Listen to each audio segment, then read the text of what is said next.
The middle children of history, man. No purpose or place. We have no Great War, no Great Depression. Our Great War is a spiritual war.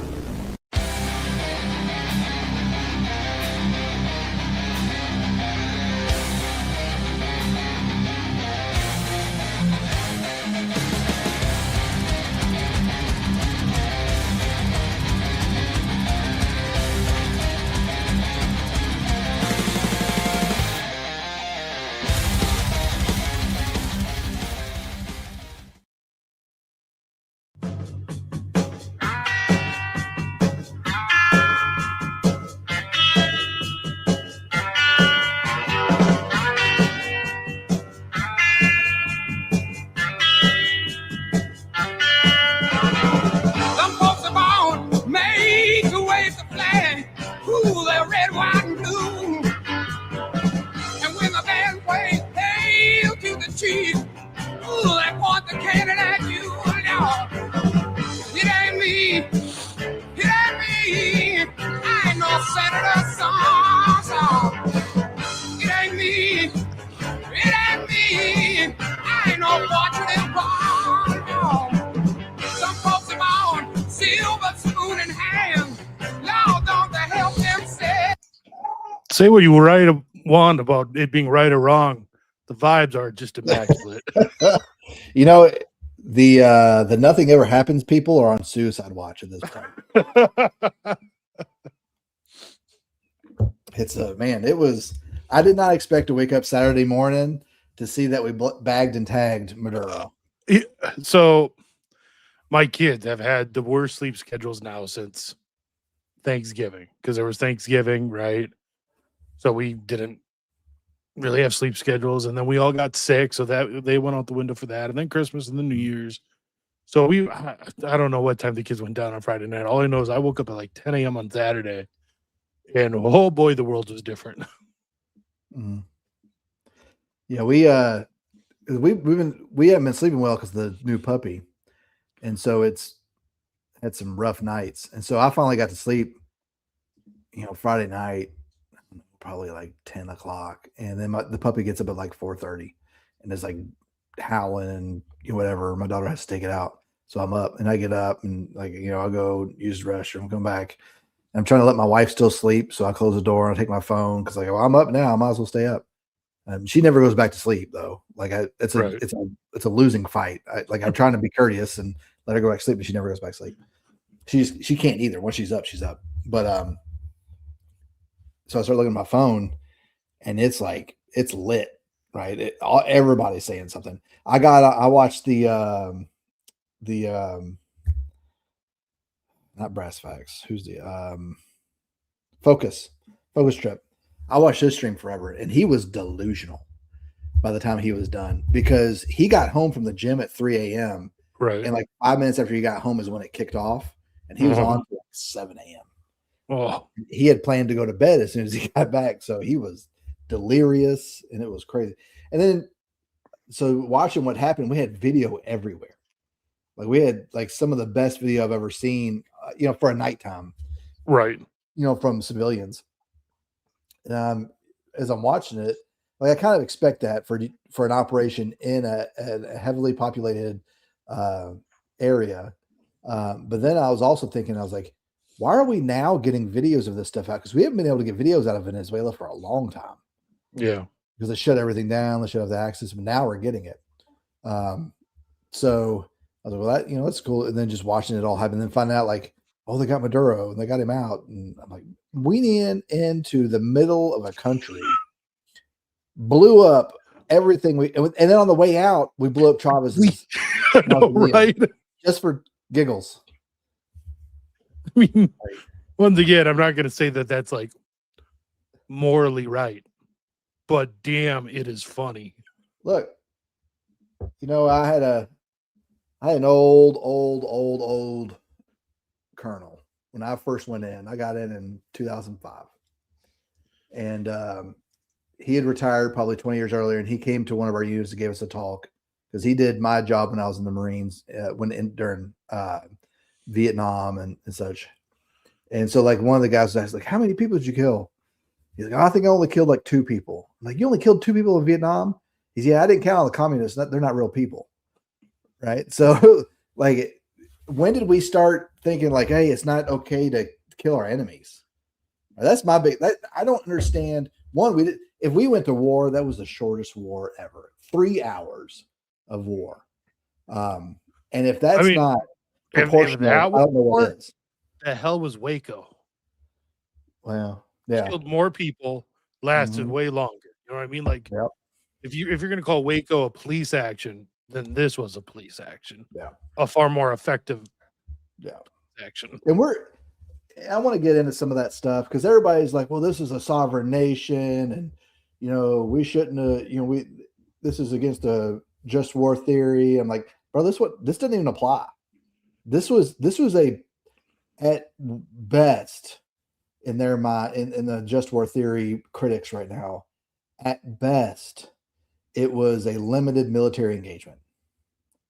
Right. But what it more likely was is just an operation other than war. We went in and we snatched up a dude who has been trying to destabilize the United States through Russia and China, through the exfiltration of all their most violent criminals through the southern border over the last 10 years, and shipping unknown amounts of drugs, which they're using the funds from that to continue to further try and destabilize the United States.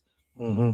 But man, I have no time for all these soft, sissy little girls who are out there talking about, we should have done that. And, I'm like, brother, you want a king, right? And this is what kings do. They protect their people.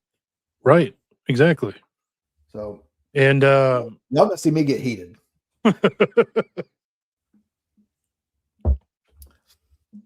Yeah.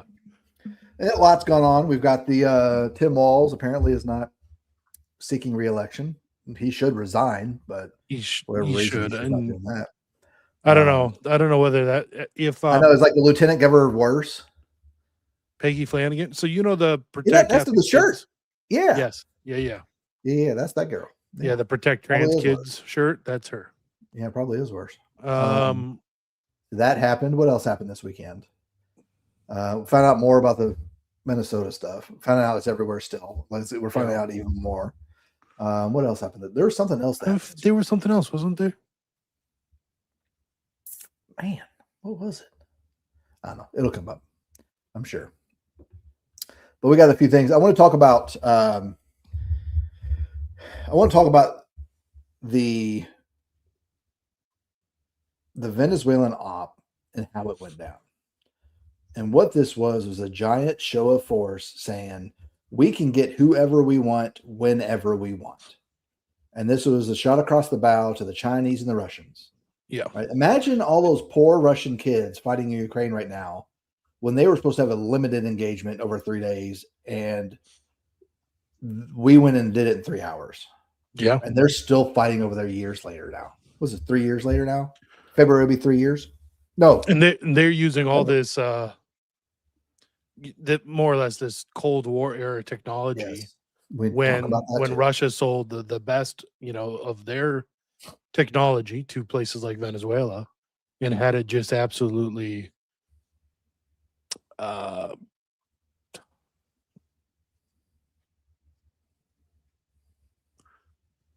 words are hard, guys. It embarrassed itself when it came right down to it. Wait, I mean, I don't understand this statement. Like, what if I said that's reiterated what the government's told us at all?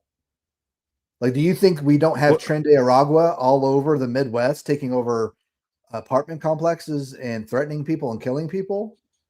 Do you think we haven't snatched up thousands of Venezuelan criminals? Do you think we don't have drugs come across the southern border? Like, what do you think I'm believing that the government has told me? Are you questioning the narrative for why we did it, or are you questioning the event itself? Let's talk about the narrative real quick. So the narrative, I'm going to take Trump at his words. We did it for the oil.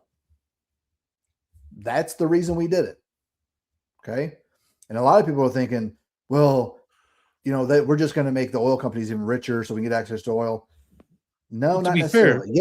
yes, they're going to get rich. There's going to be more Yeah. money coming into these oil companies because they're the ones that have the refineries that can process it. Well, then the other objection is, well, Venezuela has a heavy sour and not light sweet. All of our refineries are for light sweet. Actually, it's No. the opposite. All of our All of refineries our are- refineries across the Gulf Coast are designed to handle heavy sour like Venezuela has. and largely they were designed that way because it was American companies that discovered and leased and developed the Venezuelan oil fields. So we developed our infrastructure to handle that oil. And then Chavez, who runs his coup in 92 and then in the 2000s, nationalizes the oil fields and kicks out the American. So, I mean, And then it goes to crap yeah, because they don't maintain it. The infrastructure starts to crumble. And that's when they're not putting out anything right now. The oil infrastructure was taken by Chavez. He's the one that initially nationalized it. Yeah. But why would we need their oil? Like, we have our own oil. Like, we refine a majority of the world's oil because we're the only place that has the refineries to do it. Even Canada's falling behind. They have to send theirs to us as well to refine it for them. that's Why like the would whole we- Keystone Pipeline. Yeah, which they blocked basically. And now that we've got Venezuela, we don't need Canada for oil anymore. So, but why would we need all that oil? Well, remember what happened about 2 years ago during the Biden administration when gas got to about $3.50 a gallon. Okay. In some places approaching $4 a gallon. He started releasing millions of barrels from the strategic reserve.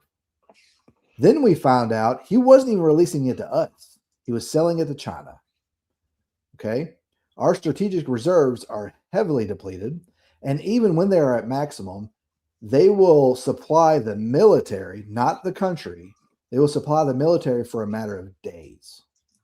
So if for whatever reason we lose access to oil, our strategic reserve will be able to maintain the military for only days.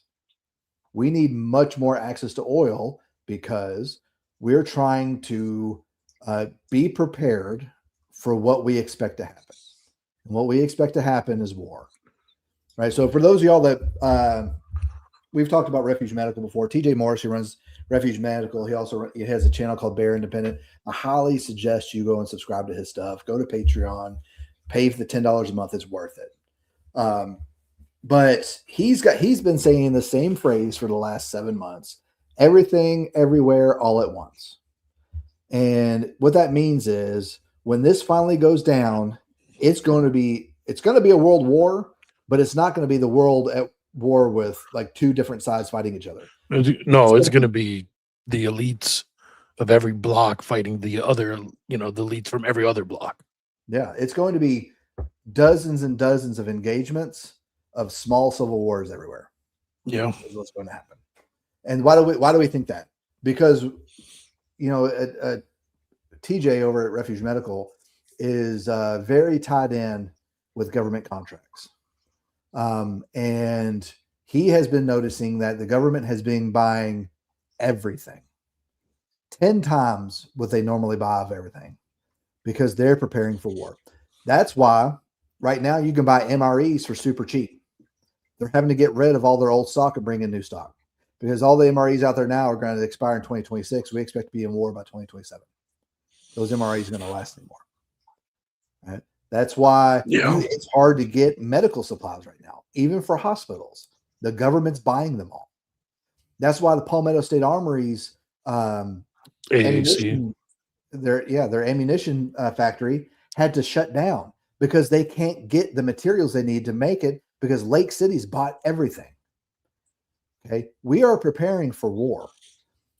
And it seems like with the implementation of what happened in Venezuela, that was the first step. We're trying to establish the Monroe Doctrine again. Do we want the Western Hemisphere to be us and us only? We're trying to kick out all the other influences other than ours outside the Western Hemisphere so we can protect ourselves. Venezuela was a client state for Russia through Cuba. I mean, that's why you see Cuba saying 32 of their soldiers died in this attack because they were the personal security detail for Maduro. Why would Maduro have a personal security detail completely run by another nation? That's because he was a client of another nation. Mm-hmm. And we That's- don't want and that that's on why- our doorstep. Myself and a few other guys who are pretty tied into what's going on, and I don't even know that much. Like, so I'm not acting like I know everything. I just tie into people who are smarter than me, who make good common sense when they talk about these things. But Cuba is probably next because one, they have a communist government there, and we don't want that anymore. Yeah. But two, Cuba has 2 Chinese listening stations on the island of Cuba. One of them can intercept radio frequencies and other transmissions for up to 8,000 miles, right? Which would reach to just about Alaska. Yeah. Okay? Yeah. We're not going to tolerate that. That's going to go. We're going to get rid of that. So I would expect Cuba to be next. And then maybe Colombia after that, because Colombia has the same issues. Colombia through Honduras, have the Darien Gap. We're just tired of dealing with it. So we're just going to close it. Now, the biggest criticism I hear is, well, he doesn't worry about the Constitution going after this guy. Why does he do this? Why does he worry about the Constitution inside the United States? That's a good question. I don't know. Why doesn't he have the balls to do what needs to be done to start arresting people here in the States? I don't know. It may be political blowback he's worried about. It may be he doesn't quite have a handle on things here. He doesn't have enough goodwill by everyone right now to be able to do those things. Mm-hmm. We have way too many communist agitators here already. And stuff like that's a lot easier to justify and do when you're in a hot war with a foreign nation. Yeah. So one thing that came up during Trump's press conference, one comment he made that really stuck out to me was, we have a little capability to be able to turn off their power. Okay. That scares me.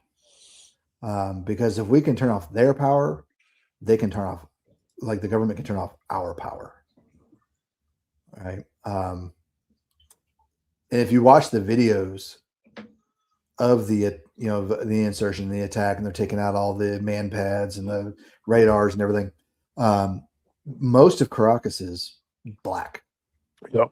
Right. There are some spots here and there who probably have personal generators and things like that who stayed on, but most of it's black. And we didn't hit them with the full strike package, so it's not like we were bombing their power. Well, they Right. get power from hydroelectric dam, so we didn't blow a dam. We didn't have, we weren't hitting substations. So the question then is, why was everything black? Yeah. And they have some type of capability to turn it off. Now, is that cyber? Did they hack into their grid and just shut it off? Did they use some type of targeted EMP? Do they have some type of 0-day exploit to get into the transfer switches like we have here in the United States? Majority of our transformers and our relay switches are produced by China. And I don't know if y'all remember the story from, probably 10 years ago now. Lenovo, which was a heavily used laptop in the United States government, was found to have a bunch of, they had keyboard tracking software. So anytime you typed anything on it, it was sending it straight to China. Mm-hmm. We had these all over the government, right? And that's what China does. They put all these things in there in order to keep an eye on us, and they're putting all these exploits in there. So that concerns me, because we know through the EMP Commission that within the first 30 days of the power being out, we're looking at roughly 30% of people dying. And then within 12 months, 90% of people in the United States dying. That's a lot of people. You're looking at 350 million people dying over 12 months.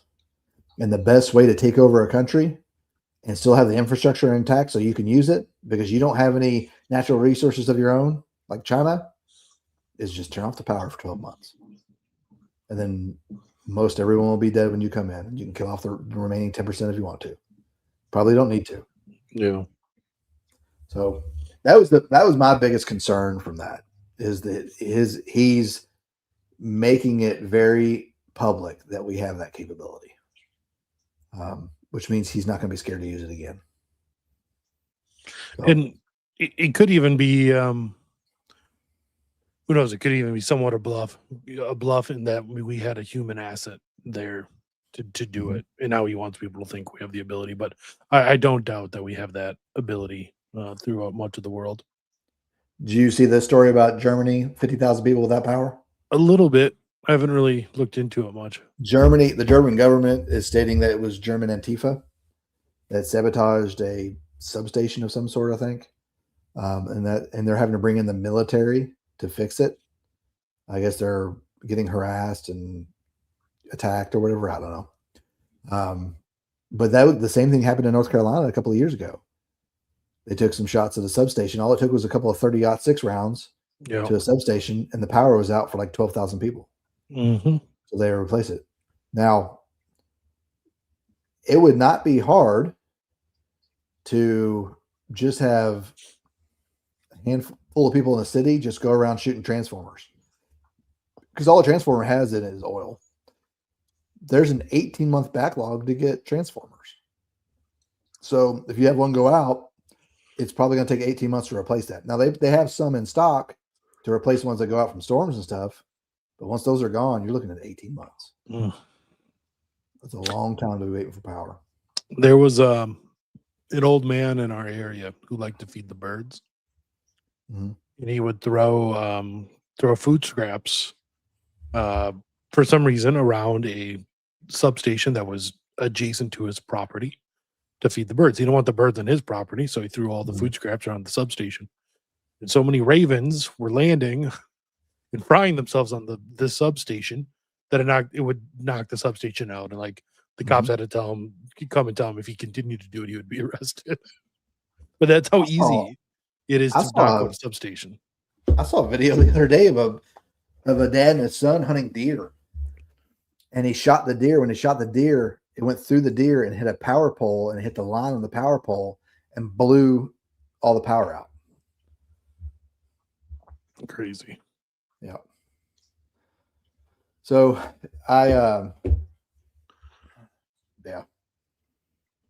the blizzards, we had a blizzard of 94 was ours. Now in Alabama, they had 93 the year before us. In Kentucky, it was 94. We got 27 inches. I don't know. And Kentucky's not used to 27 inches. We get like 5 or 6 inches at a time, not 27. But yeah, I mean, just little natural disasters like that. That's all it takes. Someone made a comment a second ago. I want to bring it up. The sewage? No, I didn't see that. What was that? So, yeah, I mean, if the administration goes to the Democrats, they're going to be after blood, first of all. X will be gone. YouTube will be heavily censored again, and they're going to send the FBI after everybody. I guarantee it. No, there was something else. Where was it? This was, I'd never heard of this prophecy. Have you any knowledge of this? Some, little known Seer from the 20th I don't even know century. if seer, just some little known nun that's a servant of God from Venezuela that I don't know. Never heard of her. Yeah. I don't know. I mean, who knows? Like, prophecy is always in hindsight, is always in The 2020. thing is, there's like 4 or 5 prophecies that say it starts in this specific place, and they're all different from each other, and none of them match. Like, I don't know. Thank you for watching. Make sure you subscribe. We need to get to 1,000 subscribers. We do really bad. Real bad. So share the stream. If you can, people you don't even like, send it to them. Maybe they'll hate watch us. Yeah, those are always fun. That's Like how when it goes. the time we talked about the Mujahid's guide, we got a lot of Muslims commenting angrily at us. That was fun. All those old muzzies, always up to no good. I don't know. I have a bunch of Glock. I have 4 for my CZ. My Do you Shadow mean Compact. in general or on us? On me? I usually keep 1 extra. I don't have them on me now. It depends how I'm carrying. I mean, Yeah. Lately, I've had 2 on me, 2 extra. I mean, if you can carry it and it's comfortable and you don't mind carrying it, carry 1, carry 2. Yeah. Things are going to get bad, guys. Things are going to get way worse than they are right now. We have, like we talked about a couple shows ago, we have 18,000 confirmed terrorists in the United States from Afghanistan. We have 100,000 confirmed Iranians. From the IRGC that are here. Like, we know all this, and so they're just waiting to be given the signal. And with everything that's going in Iran right now, they're having their own little uprising over there. I could see them activating some cells here to take the pressure off of them for us to deal with that instead of dealing with Iran. Yeah. So whatever you can carry on you comfortable, I would suggest it. But don't go around looking like Batman with like 8 mags on your. It's gonna be hard to hide all that. At that point, just carry a rifle. Yeah. So the Venezuela thing has been, it's still going. A lot of people are arguing just war theory and international law. International law is a topic that only scholars talk about, so it gives them something to talk about. No one enforces international law. The United States enforces international law because we are the world's police force. So if we don't enforce it, it's not a law.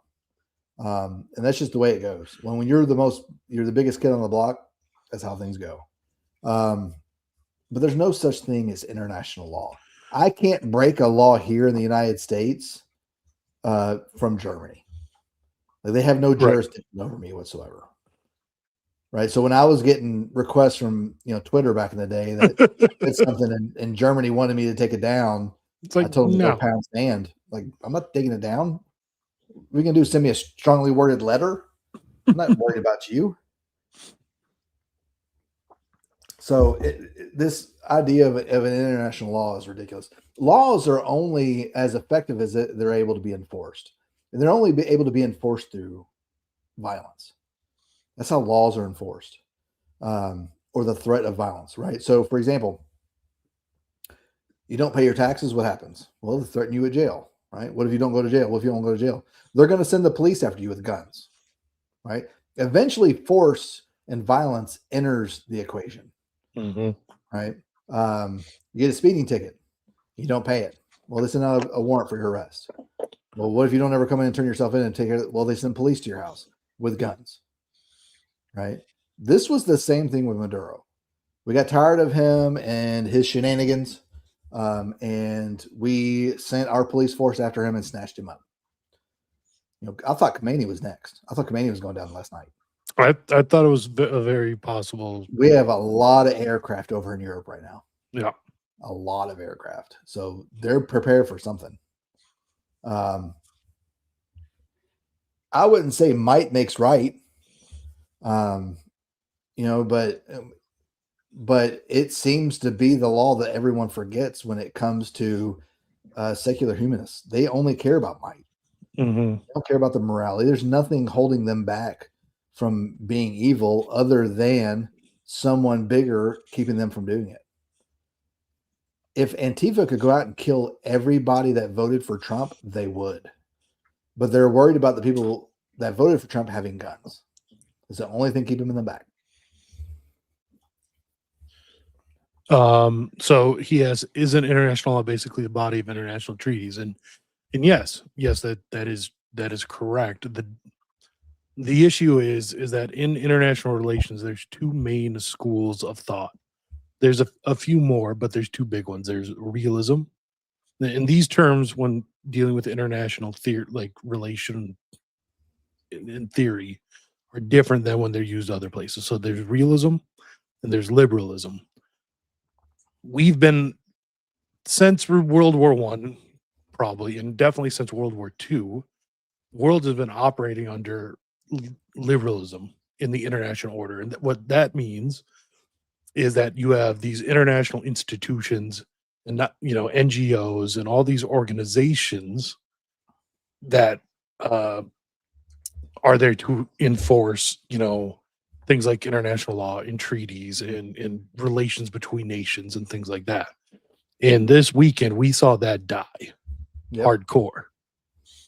Mhm. Prior to World War One, it was political realism that basically ran the world, and that's I don't want to say might makes right, or but it is the idea that really international relations is a zero sum game, and you can only win with power.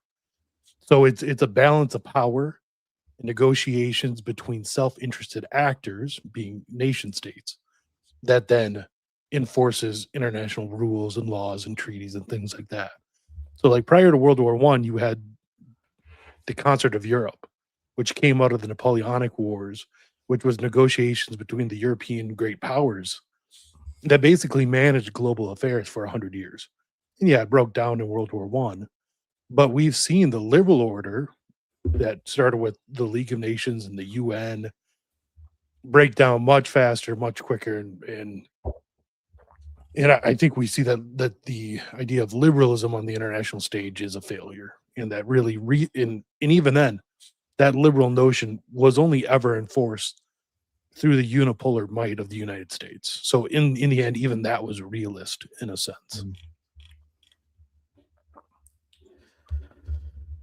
So, seeing all the people, and I talked to Rob about this earlier, but seeing how a lot of people are all of a sudden becoming geopolitical experts because they have a little bit of a microphone and some people listen to them. To be honest with you guys, it made me really think, like, do I need to stop doing this podcast? Because I don't ever want to be like that. Right? You will never hear me on this podcast trying to teach you all theology. Right? That will never come from me. I will never try and claim I know anything any more about the faith than what I've read. Right? And I never will be an authority. But we have people out there with 50,000 subscribers who's listened to a podcast that think they can make a bunch of pronouncements and voice a bunch of opinions about what's going on. And they're just muddying the waters, and they're making themselves look like a fool, honestly. And it's just, that made me really have me take a step back, and because I don't ever want to get to the point where we have such a large audience, and we may never get there, that all of a sudden I feel like my crap don't stink. Right. And I'm trying to keep this PG because I would not say crap normally, but I don't ever want to get to that point, because there's nothing good comes from that whatsoever. And I go to confession enough as it is. I don't need to go more. So it's just, you have to be very careful about who you all listen to out there. Zehan is one guy you need to absolutely avoid like the plague. Who? That guy has been saying, Peter Zehan, Okay. he's been saying China is collapsing for like 30 years. He keeps telling us 10 more years. And he's been saying that for 30 years. But you have to be very, and then the people you listen to, take it with a grain of salt. Listen to opposing opinions and see who is making the more sense. And who has the experience to back it up as well. Because you have a lot of people making very large claims about the military and can't even get the nomenclature of the helicopters right. Right. If whoever you're listening to, they should be able to mention specifics and not just generalize everything. It's easy to generalize everything, especially when you don't know enough to get into specifics. Mm-hmm. Like, it's okay for you to say, like, I don't think we should have done that. Yeah, that's fine. That's your opinion. That's okay. You're allowed to have that opinion, but don't say we shouldn't have done that because it violates the third principle of just war theory. Brother, you just looked that up 10 minutes ago. You didn't even know what the third principle was. And you're wanting to sound smart because your ego requires you to have affirmation by people thinking your opinion means something. Right? So just be careful who y'all listen to. Don't even verify everything I say on here and everything Rob says. Go out there and listen to, and read counter opinions, because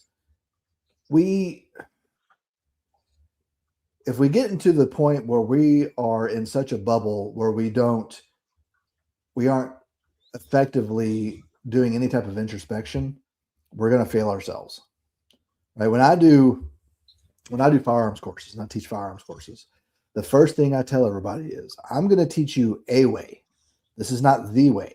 You have to figure out your way, right? That means you need to go to other trainers and learn other aspects of how to shoot, because I'm going to teach you a way that works for me and that's worked for a lot of people that I've taught, but it might not be the best way that works for you, right? So you need to constantly be doing some self-evaluation, and that comes with the information you're listening to. You really need to verify what people are saying.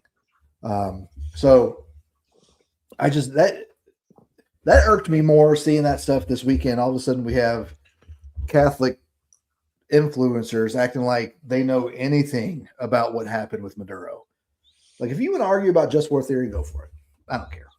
Like, y'all can argue. That's y'all. And even then, if you're going to do that, you should acknowledge you don't know 2% of what's necessary of what happened in this situation to come to any conclusion. Yeah. Right? You can say if this, if then that, but you have to acknowledge there's a lot of information you have no idea about. Yeah.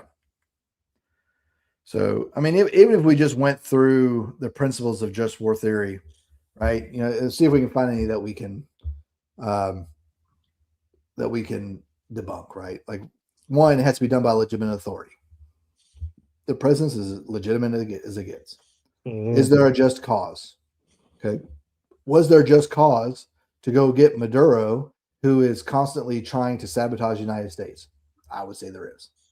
Okay. Was it an issue of last resort? We try to do everything else other than go in and get him with military might for the last 15 years. Y'all said the same thing. We've been trying to overthrow him for 15 years. This was obviously last resort. The reasonable chance of success. We have the best military in the world. We had a very high chance of that being successful. And proportionality. Very few civilians were killed in this. And it sounds like it was only those that maybe, once again, we need to acknowledge what we don't know. We don't know what the rules of engagement were, right? We don't even know how the air defenses were handled. Was it just EA-18 Growlers jamming them? Or did we use, HARM missiles to blow up a few radar sites that we don't know, right? Probably both. Probably video both, evidence, it was probably both. Right. But I mean, it's possible we went in and only shot at those who shot at us first. I don't know. Mm-hmm.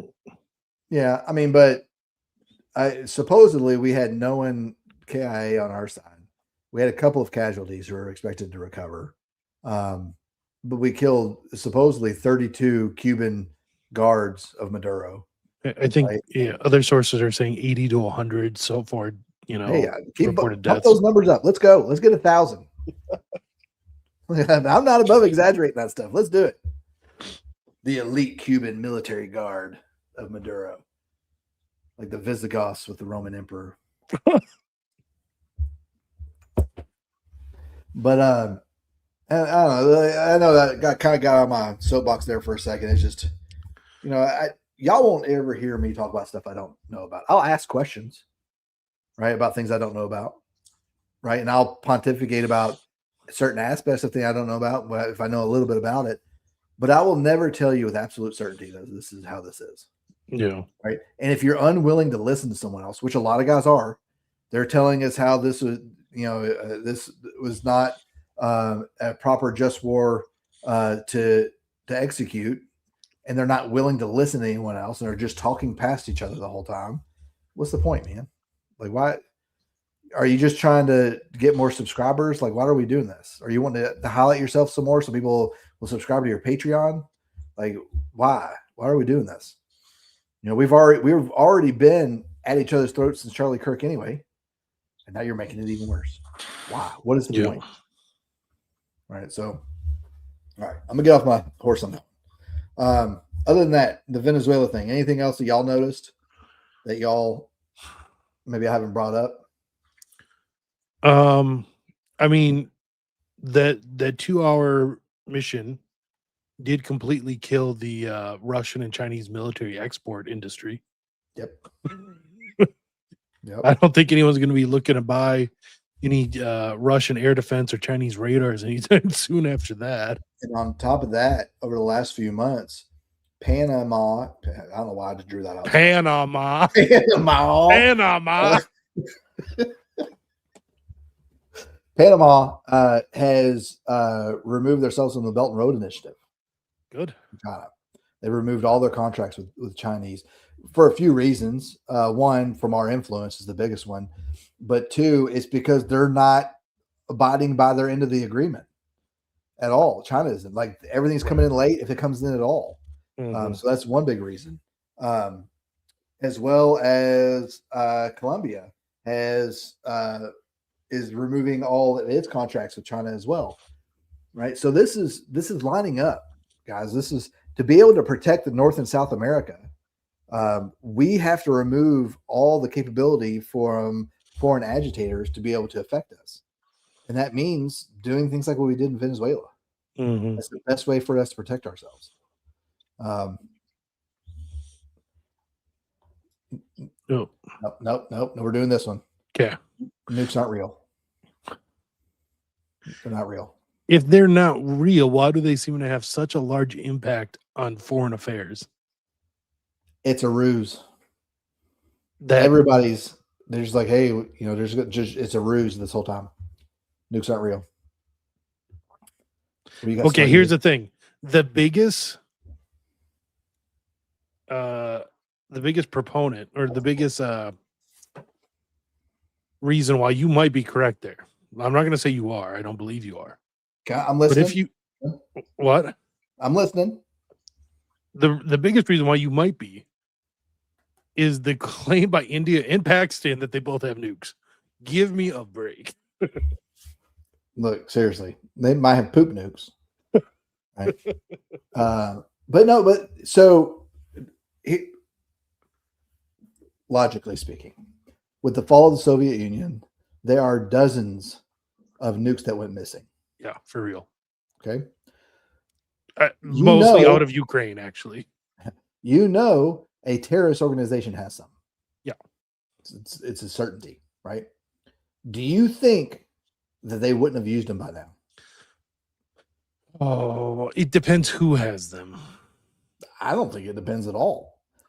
Radical Muslim jihad is, if they're willing to blow themselves up, they're willing to blow up 50,000 other people with them. True.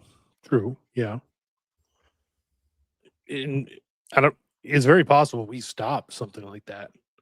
That is something you like. Well, usually, after you stop a terrorist attack, the story gets out eventually, purposefully, right? That would be one story where I could see they were like, nah, we shouldn't let people know how close New York almost was to not existing. So let's talk about government competence. First, Fair. Okay. There's a reason that the military has been so competent for so long, right? And why, if we need something like what happened in Venezuela to happen, because it is mostly red-blooded, mostly white. There's some, DEI soldiers in there too, even some swimmers, but mostly they're non-gay, okay, non-homosexual, because LGBTQ, whatever, anytime they're involved in any organization, it eventually becomes catty and backstabbing, right? Just like anywhere that has a bunch of women, like at hospitals with nurses, they're all backstabbing and catty, and worst thing for morale in the world. Yeah. So we are, and the CIA is ate up with homosexuals. Ate up. Are you telling me that the CIA is so good that they're able to, without any type of other influence, they're able to sway the world in whatever way they want it to go? I think some of this is dumb luck. And it's just I think the overarching organization is preternatural. Yeah. It's not people cooperating with each other. All right. There are a bunch of fag hags running around. There's no cooperation going on there at all. But I think it's preternatural that it's causing all the issues we see now. So, like everybody who sees a psyop behind every door, like they're not that competent. Right? Look at Tim Walz. We've known about this for 10 years. And the only thing that has been kept it from coming out is they had a iron grip on media. That's gone now. And that's why we know about these things now. Right? So I just the fact that people think the government is so competent that it can be this maleficent, overarching super villain, like they're just. If you gone to a DMV ever, like it's just not possible. Now the military is a different story because as men, mostly in those frontline positions, right? And men are much more likely to die for the man next to them, which is a big reason why it was fought for so long and keeping women out of the combat arms. Because study after study showed that when a woman is injured in battle, men forget their mission just to protect the woman, because that's our nature, is to protect women. Men are disposable because women can create life. It is in our inherent desire to protect them. Right. So I've got off a little tangent here, but the government is nowhere near competent enough to do any of this. You're probably right. You're going to see local Alabama redneck arrested for Red flag laws used to something for illegally processing his own pigs. You know what scares me the most, though, is salmonella. Salmonella is pretty scary. So do you know who Cheryl Atkinson is? The name sounds really familiar. So like 10 years ago, she was investigating something in the Obama administration and as a journalist, and the FBI or CIA had hacked into her computer and put some stuff on her computer and then arrested her for that stuff they put on her computer. And then she was able to prove through court that they did it.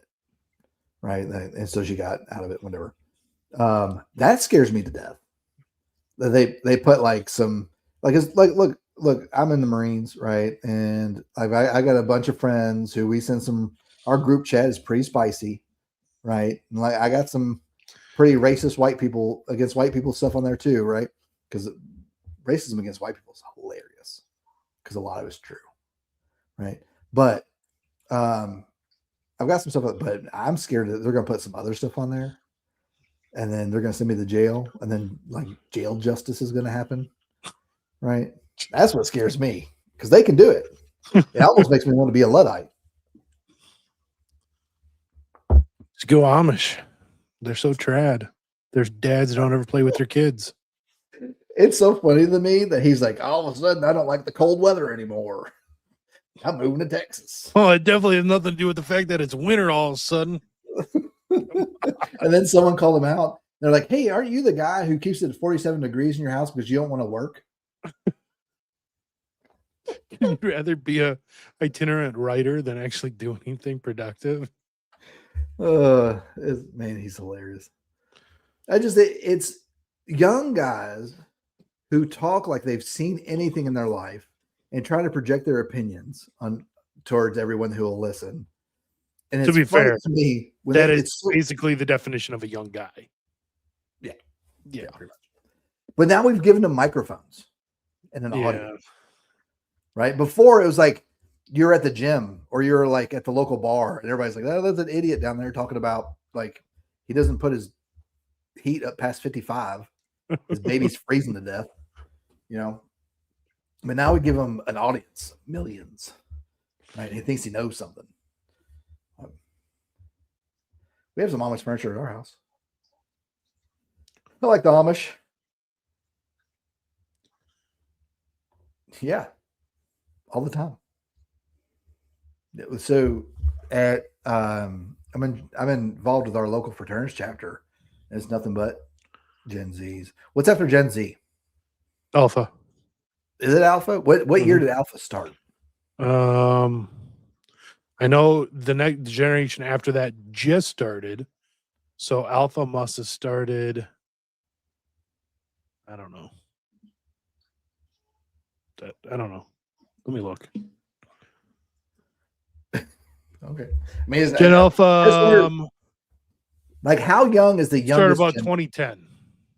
2010 was Alpha? Yeah. So there's 16, 15, 16. Okay. So yeah. We got quite so most So of the your people- kids are Gen Alpha. my kids are 100% Gen Alpha. My So, poor yeah. Bash is Gen Beta. Yeah, I mean, I don't think the world's ready for Gen Z and Gen Alpha.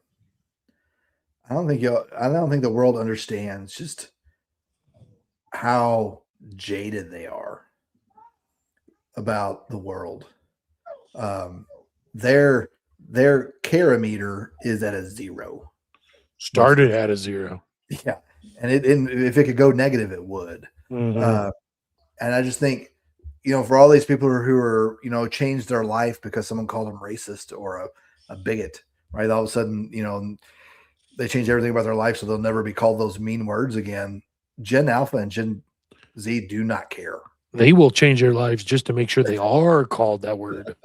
Yeah, I don't think the world is not ready. It'll be interesting to see how that goes when they get to voting age. Because if y'all don't think Fuentes, Gen Z is voting age, but yeah.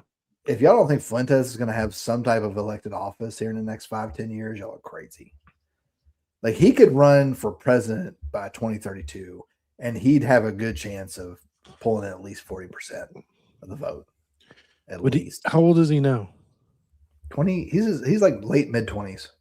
Well, so then it would be 2032. If the Constitution stays the same. So he'd be what? He's say 27 he's 25 now. That would be in 7 years. So yeah, he'd be a little short. So we're looking at 27. So 2036 would be the first one. So that's 2036. He's missed it by like a year at 2032. Bro, you're 5 years off apparently. He's not 32. Where'd you get that from? He was born in 1998. I'll tell you what, that boy needs to eat and hit the gym though. He is victim weight. 140 pounds. My daughter's 140 pounds. She's got more muscle on her than he does.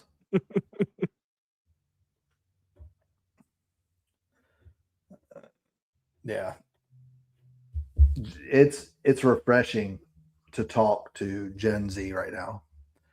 And just like there's no bullcrap going on there whatsoever. Like they mean what they say. Like there's no passive aggressive. Well, there is the irony point. There's the whole irony thing. Yeah. But sometimes it's like, hold on. Got up with the jokes. Just tell me what you're actually trying to say.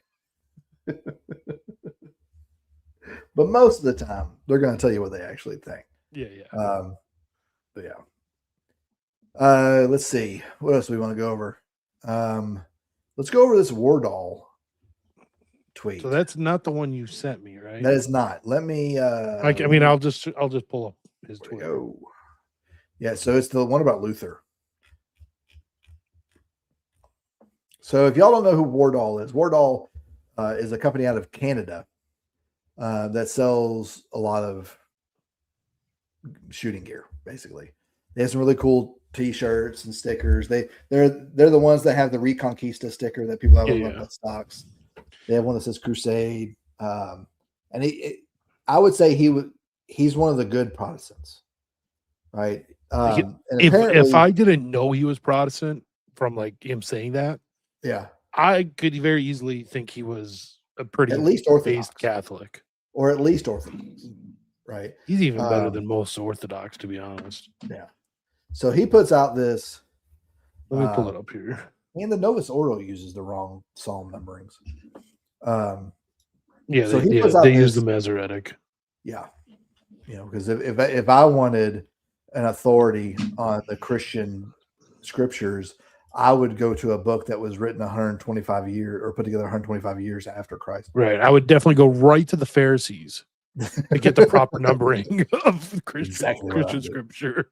We've got more active gunfire near the Venezuelan presidential palace in Caracas. I was seeing that right as we were going on, right when I was That's arguing with wild. Anthony.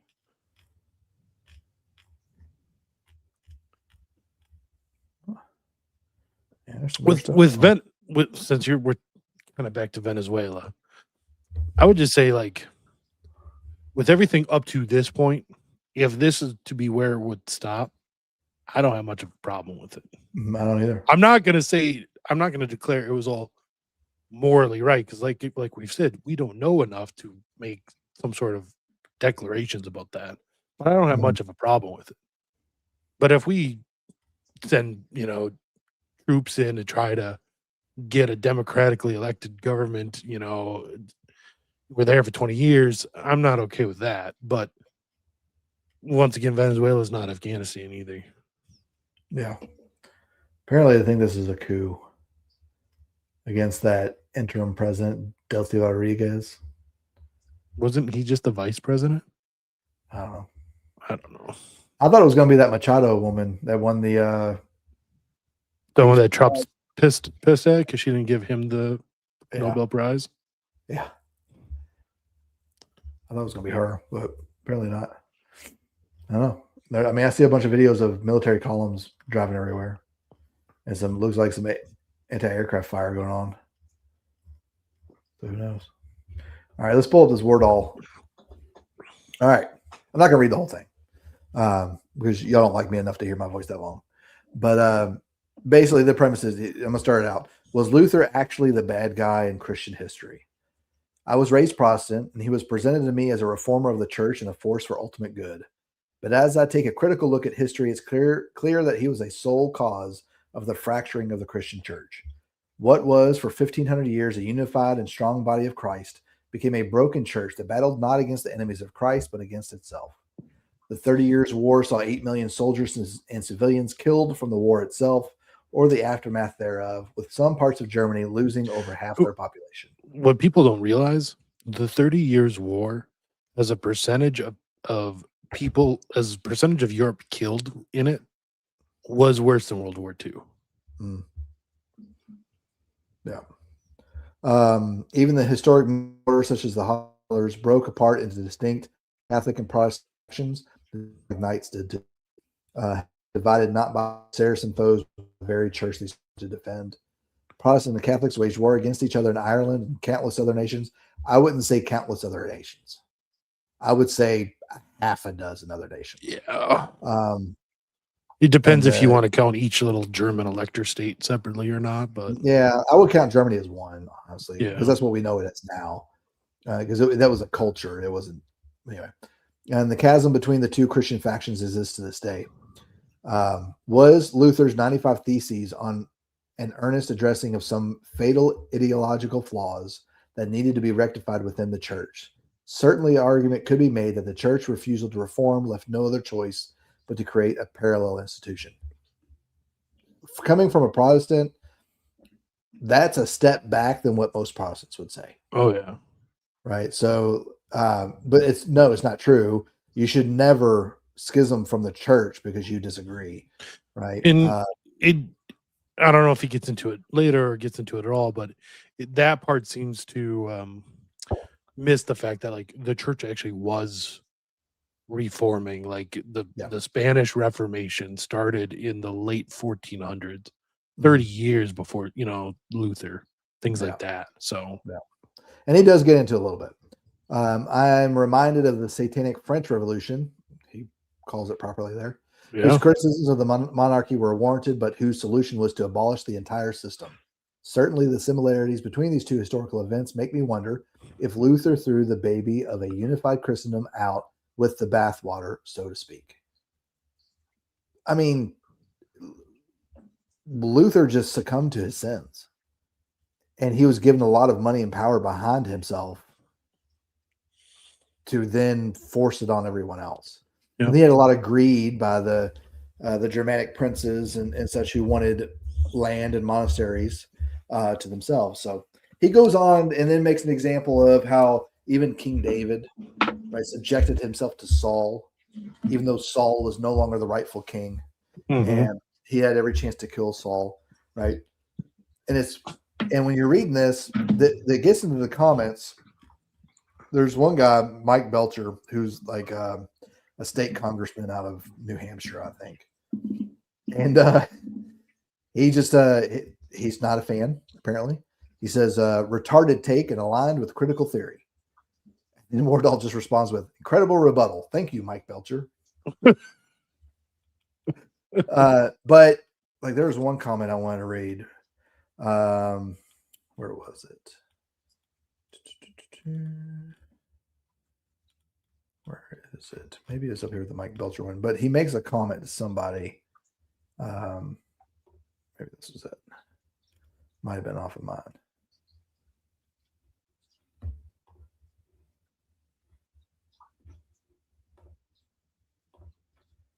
Anyway, he makes somebody makes a comment to him about it. He goes, "Your heroes," or something. Makes some comment about it. He goes, and he makes a comment that my heroes are Catholics, right? So it sounds like he's on the way. Yeah, so it says sounds like you're on your way to orthodoxy. Oh, there it is. And he replies, "All my heroes are Catholic." Yes. And he uses the capital C for it too. Yes. So because I've had interactions with him before, we've talked a little bit about something, and I've shared some things with him. And that's all my interactions is probably a handful through X with him. But anytime I see someone who is honestly seeking after the truth, right, I'm going to reach out to them and try and give them a little bit more, because most Protestants are not worth interacting with on X whatsoever. No, your average American evangelical, there's no point in engaging with them. There's no goodwill there whatsoever.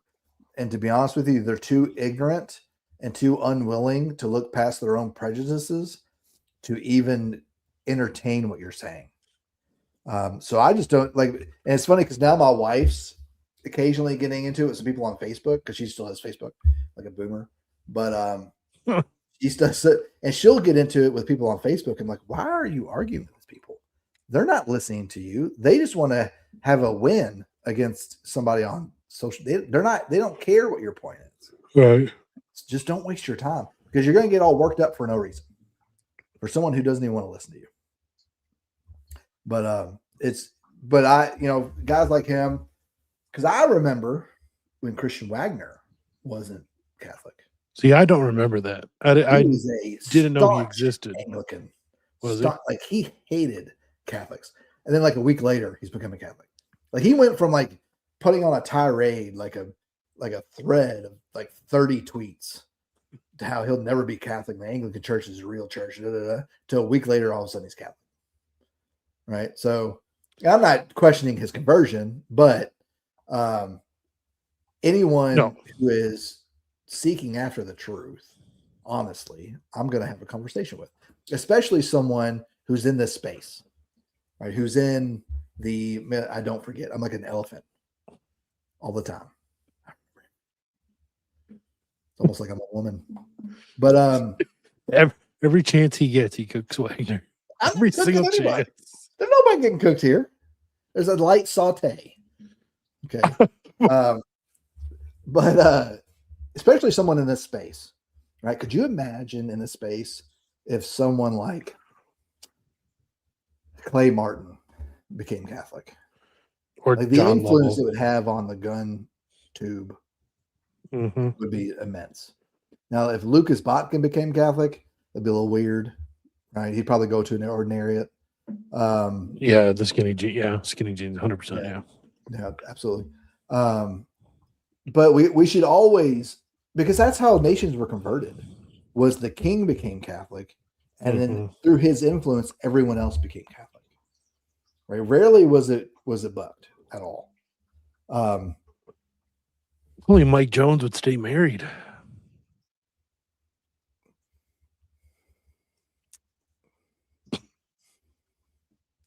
Sorry. Mike Jones, man. That man. Like I can never look at him the same after I heard all those voicemails. Focus Trip went on a tirade. I did not listen to those voicemails because I'm like, you know what? I do enjoy watching Grantham every once in a while. I will not be able to do so if I listen to these. Yeah, it was it was not good. Like Dirty Civilian is right now my favorite channel to watch. I think they put out the best content out there. That's entertaining, the best entertaining content out there. We'll say. I think they're better than Grand Thumb by a mile. But those guys, they know just enough about their own faith that they won't ever take a look at it critically. Yeah. And so like they're one of the good ones. Like I will never punch right. They're one of the good ones. So I always, will always consider them an ally. But they will, I would highly doubt they ever, because you also have to understand that they live in a community where everyone is their same faith. Right. And they don't have any, because they live in the woods. They live in BFE, Tennessee. And so they're not going to have any influence outside of that.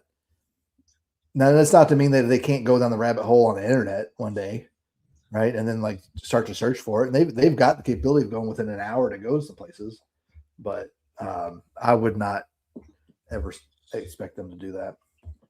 The voicemails of Mike Jones from Grand Thumb were of him leaving voicemails to women he was stepping out on with his wife. And they weren't like, hi, how you doing? Voicemails. They were very lewd, we'll say.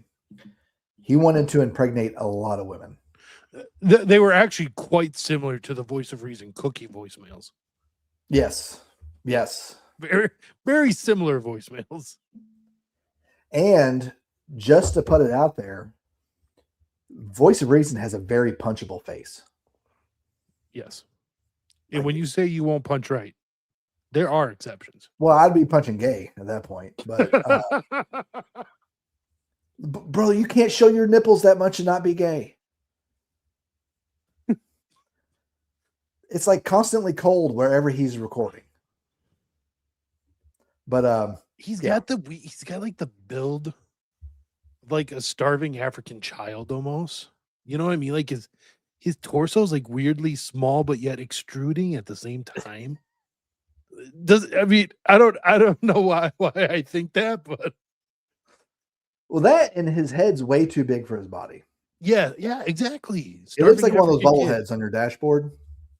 They're just look, and he may, Taffy, Voice of Reason as a starving African kid. That's all I'm going to say. Yeah. Like if you've never heard the recordings by Mike Jones, don't listen to them. Just don't even go down that route. Or Voice of Reason, either one. Just don't do it. Yeah, or Voice of Reason. Don't listen to those either. So anyway, back to Wardall. Like he's somebody. First of all, we need to be praying for him that he seeks out the truth, because if you seek out the truth, you'll come to the Catholic Church every single time. But it seems like he's on that route. Now, you should also go buy stuff from their store, because now they have American options, and so you don't have to pay the tariff anymore. Oh, really? Okay. Yeah. So, like they have a really good dope card, right? That you can put on the back of your buttstock if you want to, keep track of your holdovers and things like that for your rifles. That it's only like $7. It's well worth it. Yeah, their dope stickers are great. And then you can always buy the Reconquista ones and Crusade and all that. They have some good apparel, and all their stuff is high quality too. Did you order any of those Hoplite flashbangs or whatever? I haven't yet. I was going to wait for the second round because he had mentioned there were some issues with the first. Yeah, I'm going to wait for the second round spoons and stuff. Apparently, the problem is getting the 12 gauge blanks. 10 gauge blanks, aren't there? 10 gauge. Is it 10 gauge or 12 gauge? Yeah, I think it's 10 gauge. 10 gauge blanks. He's got them on his site. Does he? Yeah. I saw Joe Dolio was asking him to get him some because he was out or something, or to tell him when it comes in. God, I always forget what his site is. I know the name of the company, but the site isn't. Yeah, that's the name of the company, but the site is Hoplite Gear. That's what it is. Okay. Oh, Hoplite Industries and Hoplite Gear. 10 gauge shorts. 10 gauge Yeah. short blanks. They sell packs of 6 for $29. mm. And then the device itself for $260. Yeah, I think I'm gonna buy the one from the next round. Check it out, see how it goes. What is the civilian use case for that? Because you yourself always say, why do CQB when you can do arson? Yeah, but one, it would be fun to use. Okay, fun. So, Yes, I'm all for fun. You're right. so second, well, the first rule of GunTube is always look cool. Yes. So having a couple of those on your I have most of plate my carrier, guns for that exact reason. Yes. yeah. So always look cool. There's a lot of uses. You could use them as triple arms. Exactly. The rule of cool. Always look cool. So you could use them as triple arms if you wanted to. You could use them. You don't even have to necessarily use CQB. I mean, you could use them in the open, right? Because some other aspects is like, have you ever used a smoke grenade, like a real smoke grenade? I've never personally used what one. we can get. So there's a lot of airsoft companies that make really good ones. Enola Gay makes some good ones. A lot of people use them for photography, right? They'll use them for taking pictures and stuff. But I mean, you just get different colors for whatever you want to use. But you're going to use it. It didn't have to be. It could be like, if somebody's behind a truck, right, and you just toss it under the truck, right, and the concussion of it is going to jar them. Yeah. When it goes off, right? So it doesn't have to be in the building. So yeah, like none of us should ever be doing CQB ever. You're going to die doing CQB. It's Hoplite Industries. On Twitter, that's at hoplite_IND. And their website is hoplitegear.com. The guy that owns it. He's from New Zealand, and he's a traditional Catholic. He goes to the FSSP, but they do have someone that operates here in the U.S. So they ship out of the U.S. to the U.S., but they're legal to use in the U.S. They're just using a 10 gauge blank, so there's no issue with it. There's no flash to it. It's just a concussive grenade, pretty much. Don't use the black ones. They will have the enemies. Until you tell them to smile, and then they like the Cheshire Cat running through. They blend in. I just thought of a really racist joke my grandpa told me. Worse than the smiling in the dark? Well, yeah. Okay. Because it's blatant. Yeah. You want to hear it? That would be for locals. We don't have locals, guys, because you all won't subscribe. Subscribe for the racist jokes, guys. So the only reason to learn CQB, in my opinion, like, take my opinion with a grain of salt. I've never taken a house, right? I've never stacked up. But my opinion is the only reason to learn CQB is to defend your house, right? So if you know how someone would operate, running a stack coming into your house, if you know how that's going to go, you're going to know how to better defend your house. So that'd be the only reason to learn it for me. But the other side of it is, like, I don't really want to spend, because the people who teach CQB are real proud of their courses. You're looking at $750 to $1,000 to go learn CQB for a situation you're probably never going to be in. Yeah. Ever. You probably will never know of anyone who's ever in that situation.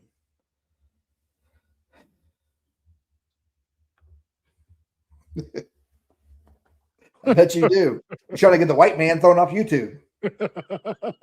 You'll be the first one to report us. I know. These white boys. Oh, and it's a good one, too. That's a good joke. That's good. My grandpa.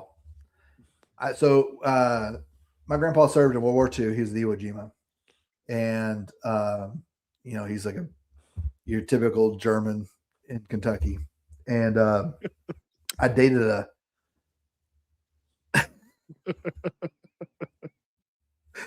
I dated a very light skinned black girl, and like right after high school when I was working for a bank at the time, and I brought her to a family function, and he was not happy whatsoever.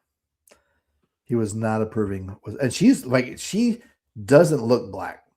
Like her hair was in braids, right? So that's about the only reason you'd know. But she was very light skinned, and he was upset. Now, you see, your grandpa was in Iwo Jima, right? Yeah, he's the Iwo Jima. So he was a Marine, I would imagine. Yeah. That had to be before Marines were known for the big booty Latinas. That was. That makes sense. And then that's why they didn't send the Marines into Venezuela, because they'd still be there. Right. They're like, no. We got to keep all you guys on the ships, because otherwise we'll never get you back on the ships. That's exactly what it's. Venezuela will just become a United States Marine Corps colony. Yeah, exactly what will happen. Like the Philippines. Exactly what will happen. When our ships go to Australia, as the ship's pulling up, the Australian women will line up along the pier, put their phone number on a tennis ball, and throw it onto the boat. Do you know why Australian women love American, especially Marines, so much? Citizenship? Nope. They like guns and we can have them? I mean, that might be some of them. They hated being put in COVID camps? We probably protect them from it. Because we don't beat them. Apparently, like domestic abuse is rampant in Australia. We're gonna have to ask Diodati about that. We should bring him on. The dress blues. They gave her away. She didn't have a 4-head. She had a 5-head. Oh boy. Were you watching the channel very, very early on when we had Angela on? Probably. And she had said something on Twitter to some other women and pissed off this group of women on Twitter. So they came on in the comments on our show because Angela was on, and their big insult to her was that she had a 5-head.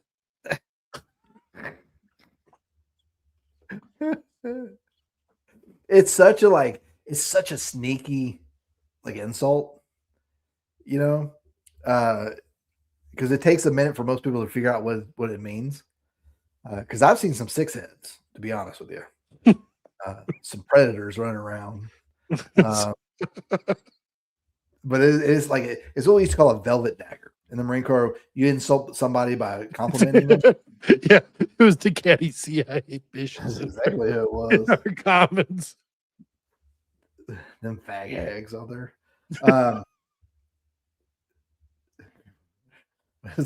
Your grandpa could have been madder. You should have that she isn't a Japanese girl.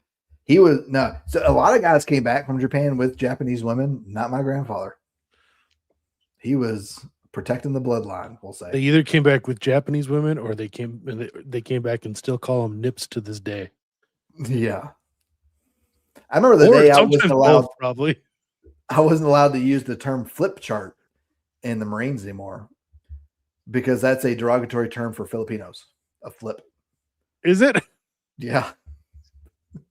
Can't wait till I get in a fight with a Filipino on Twitter now. I have ammunition. Yeah, that's exactly what you do. No, that's when did you stop beating your wife? No. You're right. I'll ask Frad. You have to ask him leading questions, guys. This is how this works. This is 100% true. We are never getting one of those.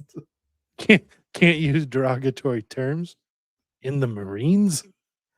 Not around the brass.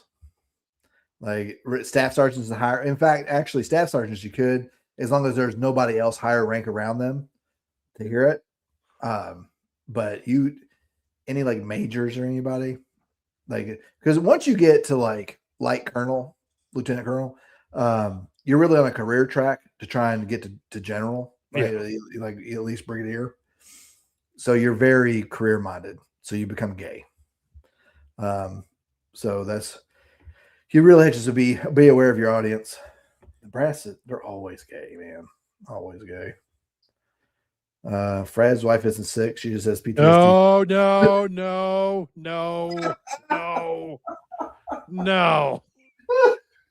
No, guys. Come on. Could have been worse. Could have been about Trent's wife somehow. Oh, man. It seems like the Daily Wire is starting to implode. They just lost their sports show. They had a sports show. Yeah, Jack Crane and Company was our sports arm. You don't watch sports, so I'm not surprised you don't know them. But yeah, they lost their show to just like an online website. Apparently, they paid them more than the Daily Wire was. Huh. Yeah. So I think it's only so much longer with Matt Walsh is there. If Matt Walsh and Michael Knowles leave, like that place is gone. Right. Because no one cares about Andrew Clavin. Jeremy Boring is out already. Yeah. Yeah. And then, so what do you have then? Ben Shapiro? Yeah. No. I mean, does anybody listen to him? Apparently, he's using 1,000 subscribers a day lately. Yeah. Like, I just don't think, I just can't stand his voice. Like, he can be right about something, but I immediately think he's wrong just because I hate his voice. That's how I feel about Jonathan Peugeot. Oh, really? I never listened to Jonathan Peugeot. French Canadian accent, man. Mm. You're too close to the situation up there, is what it is. That's me in like Louisiana speaking Coonass. What? Like Coonass? What do you Cajun? care? Like, what do you care about Coonass? Well, because that's what people from Louisiana talk like, and I can't stand it. Fair. So I'm too close to the situation. Like a French Canadian's not going to bother me. He might as well be from Europe. Like, yeah, but Euro trash at that point. Europeans, besides some British people, sound really gay. Yes. And then there are some British people who sound really gay too, for the record. Other than the Germans just always sound angry.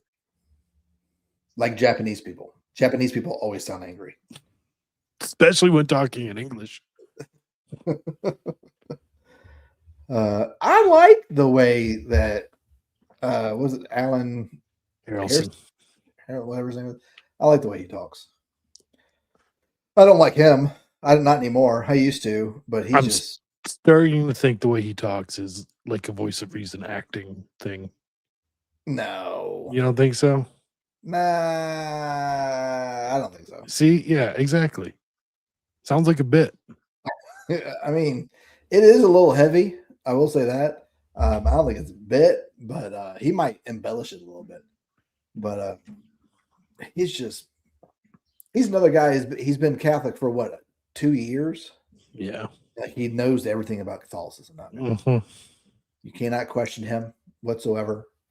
And apparently he's burned so many bridges where he lives, he has to move back to South Carolina. Seriously? I don't know. I mean, that's the whispers going around. He's not really welcome, I guess. I mean, I would want to go back to home anyway. You know, like especially because where he lives in Kentucky is not like you have to drive. He has to drive to Glasgow, which is a far drive from him. And if he moves to South Carolina, depending on where he moves, the liturgical situation in South Carolina is better than that part of Kentucky. So that may be another reason. But he probably just wants to go back home to his family is, and it's not making a lot of connections there in Kentucky. Pipe slumlord. Pipe shanty, pipe shack, pipe slumlord. Pipe cabin.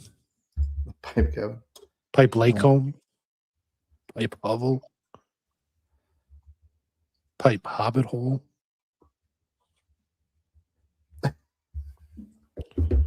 My wife's watching the show. She sent me a comment about the black chick I dated right after high school. Um,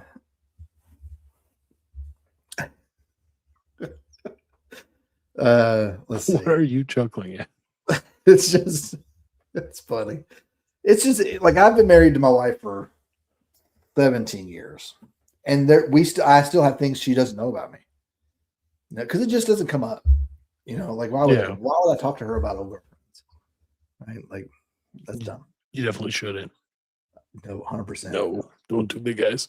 Yeah, never Nothing fall good. for that trap ever. No matter If your how much they girlfriend's convince you, fiance- it's no big deal, and they want to know. They don't No, want to it's a know, big deal. and it is a big deal. It is a big deal. Do not broach that subject whatsoever. Do not do it. It's a trap. It's a trap. Yep. Yeah, I think it needs to be longer than that. I think it needs to be like 10. You haven't even learned to live as a Catholic yet in 3 years. In the new missile, you just got through the freaking lectionary in 3 years. Yeah. That's if you win every day. Yeah, every day. He's like a 3/5 Catholic. Is what pipe cottage is. No. Come on now. That's clearly the Eastern rites. Why do y'all watch us? I don't know.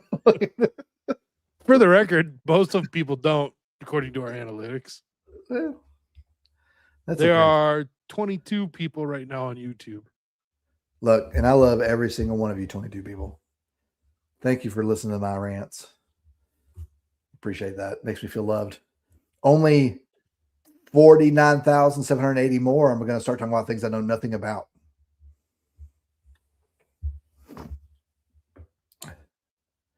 Let's see. Wow.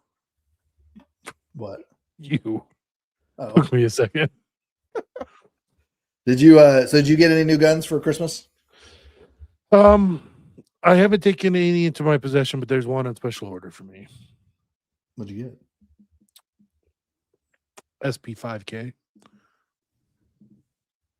You gonna put an FRT on it? I mean, why would you not? I agree. I want to get the Springfield Kuna. Put an FRT in it and put it in my backpack all the time. That's my backpack gun right now, actually. Is it really? Yeah. Because when I went to Louisville, I took my 12-inch, but I had to break it down to fit it in my backpack. Mm-hmm. My backpack extends out, but I need something smaller that I can throw in a backpack easier. Yeah, that's what's in this right now. Is that a Jim duffel bag? What is that? Is that No, a this backpack? is an Eberly stock. I forget which one this is. Is it a dirty trick? What? The dirty trick. Eberly stock. No. That's the one I have. Eberly stock. Yeah, brother. FRTs are legal, man. I think there is something in Minnesota. I'd have to look. A special provision they did. Did they really? I think Maybe so. you probably get a rare breed. But they're assholes. Rare breed is like exempt from all that stuff. But aren't they the assholes suing everyone? Yeah, because they're dumb. Yeah. This is the Eberly stock Fade Adapt. I never heard of that one. But my Eberly stock, it's probably my favorite backpack I've ever had. It's just quality. I like the way it sits off my back and it doesn't make me sweat real bad. Because I use it, so I've got a driveway that it's got a hill, but it's got a circle, and half the circle's uphill and half the half's downhill. And so I'll walk around with the back on my back a lot, and if I do 11 laps, that's 1 mile. And it's the only backpack I have that like my back's not drenched with sweat because it gets enough airflow in the back. Plus, it's durable. I liked it a lot. Yeah, this one has that bottom zip panel that you can like yours. Yeah, you zip it and then it, like it's the got a little bit barrel extra can room. extend out. Yeah. I like that about mine. That's because I had to do that when I put my rifle in and went to Louisville. Long day. All right, let's we got how long before Loudners become cheap? They want to shoot down police officers. Apparently the ATF is keeping up way more with the applications than I thought they would. Really? Yeah, people are I saying know- they're getting approvals on their forms that they've submitted. Because I know a guy who literally Form 1 to potato.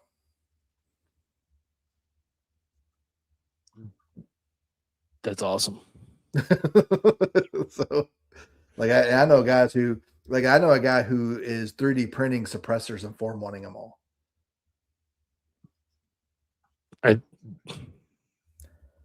They're purposefully trying to crash the system. I think on the first day there was 100,000 Form 1 submitted. The first day of January. Yeah, so yeah, Minnesota's got a law that makes trigger activators that reset the trigger using the firearm's recoil energy illegal. So FRTs No, are that wouldn't illegal in be an Minnesota. FRT. That would be the bump stock. Well, doesn't what force resets the trigger? Not the recoil.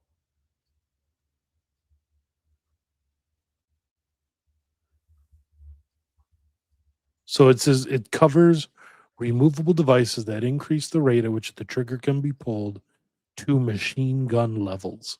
Wow, that's vague as hell. That's super vague. But the recoil there is the operative word, right? That would be a Well, bump. so that there was two clauses. There's that clause, and then clause 2 is what covers devices harnessing recoil, so the trigger resets and continues firing without additional physical manipulation of the trigger. No, because on an FRT you have to keep pulling the trigger. I bet you could find some people in Minnesota who have them. Probably. Yes. So those of y'all that may not remember this. So I've got a history of dementia in my family. My mom has it. She's 71 now. She's had it since she was 65. And I've got a history of my mom's side of the family with it. And I'm concerned about having it because if I have it and the things I've seen in my military career and as a firefighter, I know I will have the capability of being violent. And I don't want my wife to deal with that. Mhm. So I have things in place to take care of me in case that happens, that my wife will never have to worry about things. And that's just using, I have to pay for it, right? Because I'm that concerned about it. And it's something that I pay for that allows me to not have to worry about that anymore. So thank you for your concern. But I went through the VA as well. I've got my whatever disability as well, but it's a real concern because how many people out there are not doing anything about it, and they're leaving their family in the lurch to have to take care of it. Where when you have dementia, you're not even yourself anymore, right? And your wife is married to you, and she doesn't even recognize you anymore. And not only that, she's in her 70s, and she can't physically take care of you, right? So, sort of. It's life insurance that has a rider on it that will pay for long-term care in case I need it while I'm alive. And I'll probably pay more in life insurance than most of y'all pay for your mortgage. I pay a lot for life insurance. That reminds me, I got to get a policy on Bash. Yeah, you should all have policies on your kids. Last thing Gotta you want love to be all worried the about others. is coming together with $15,000 to pay for a kid's funeral when you Yep. just lost a kid. Like, you don't want to be worried about that stuff. Let's see. Where are the things you had? All right, answered that. You're already on one list. Why not be on more? Yes. Both spouses should have life insurance, especially if your wife doesn't work, right? Just because she's not bringing in any monetary value, right, to the house through taxation. For example, if something happened to my wife, I can't afford to pay someone to do everything that she does. Right. Yeah. So I have a hefty life insurance policy on her too. Because if something happens to my wife, I've got to find somebody to cook, to clean, watch the kids, educate the kids because they're not going to school. Like we're still homeschooling. I've got a farm to run. I need somebody to wash my clothes, take my dry cleaning in. Like my only In a way, you almost need it on your wife more and for longer periods than you do on yourself in a sense. Because if my wife died now, like my youngest is 4 months old, I need to pay someone basically an average full-time salary yeah, for like the next 18 years, right? yeah, at least. Yeah. Whereas if I were to die, I need to make sure my wife has the income that would replace mine until she would remarry. Who's going to marry your wife though? Not that she's not a lovely woman, right? That's Like, not, but what I'm saying is trick like, question. That's think a about trap, this. sir. Think about this though. Like one, like as I've talked about this with my wife, if something happened to me, right, my wife would not remarry because anyone that is interested in my wife, they're probably not interested in my wife. They're interested in my kids, right? First I mean, of all, yeah, in our day and second age, of I all, could see that. who's interested in a woman that already has children? Right? Nobody wants to raise another man's children. It's going to take a very few people out there that would be willing to do that. The other side of it is, so having my wife, I would not remarry because my wife can barely stand me. You think I'm going to find another person that can stand me? Yeah, I wouldn't No. remarry. I would never remarry. So No, I wouldn't remarry. you would? No, You would absolutely not. You would not. I just don't mean like, and plus I'd always be comparing the second wife to the first wife, and like this is not fair to anybody. Who gets buried next to who? Yeah, that'd be a weird situation. They both die before you, and then you got to bury yourself between them. Just awkward. Why do that? Yeah, I mean, I don't blame anybody who does it. Like that's just not what I would do. I would not remarry. I would probably bring it over an au pair to take care of the kids until they get out of the house. A lot of cheap Venezuelan ones just became available. I'd have to order an old one though. I don't need the temptation. That's true. You were a Marine. Yeah, bring in a 65-year-old abuela. Cook some empanadas. She knows how to make her own tortillas. Right? We're good. Tamales for days, man. Can't wait for my first empanada. This is Mexico. It's Venezuela. They'd be empanadas. It's all the same food. Everything is just a variation of a taco.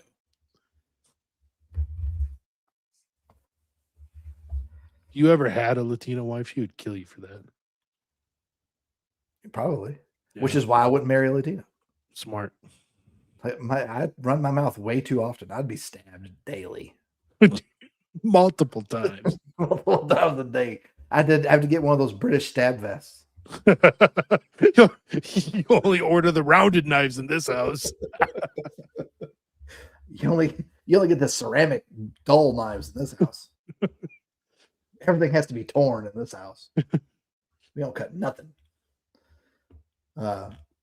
Yeah, life insurance is a funny thing, man, because it really brings out emotions in people for whatever reason. You know, like it's for whatever. When I talk to, like, I have some guys who talk to me about it, and you know, financial stuff, and I always, you know, I'll bring up life insurance with them. Like, oh, I don't need it. I'm not going to die. Do you know how many people under the age of? Give you a statistic. So New York Life did a put out a report that was basically echoed by every other major life insurance company out there. 2020 to 2025, they saw an increase in mortality of the age group 25 to 54 by 80%. That's crazy. That is the equivalent of World War II. Okay. how many of those families had no life insurance because Mm, nobody got it, right? So like 80 how to much do you 90% of that 80%. how much do you hate your family that you don't want to at least give them 5 years of your income if you're not here anymore? Right. Like, so it's wild to me that people who just like, oh, what I have through work is good enough. No, it's not. You know, the first thing that companies got rid of during COVID, tertiary benefits, 401k matches, and life insurance. Those are the first things they got rid of. So if you died during COVID, you had nothing getting paid out. Literally 6 million people died between 2020 and 2025. 6 million. 271,000 at most.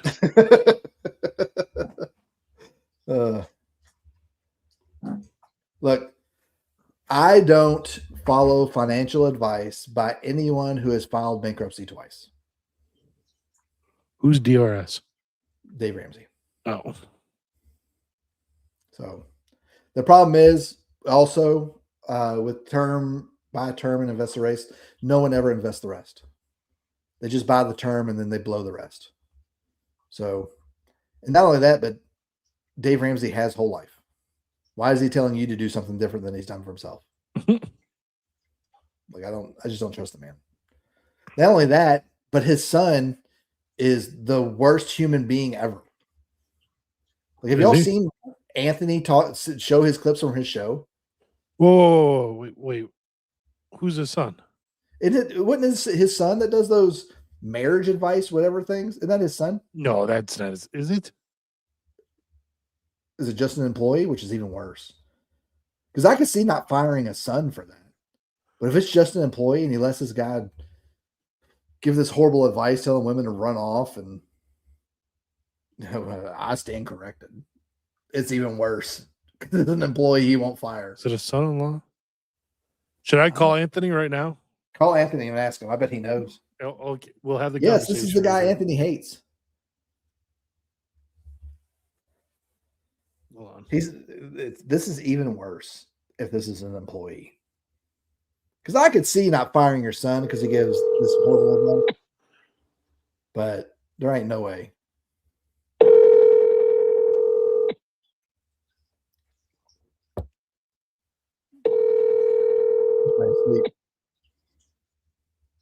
He probably is asleep. I'm probably waking up. He's gonna be pissed.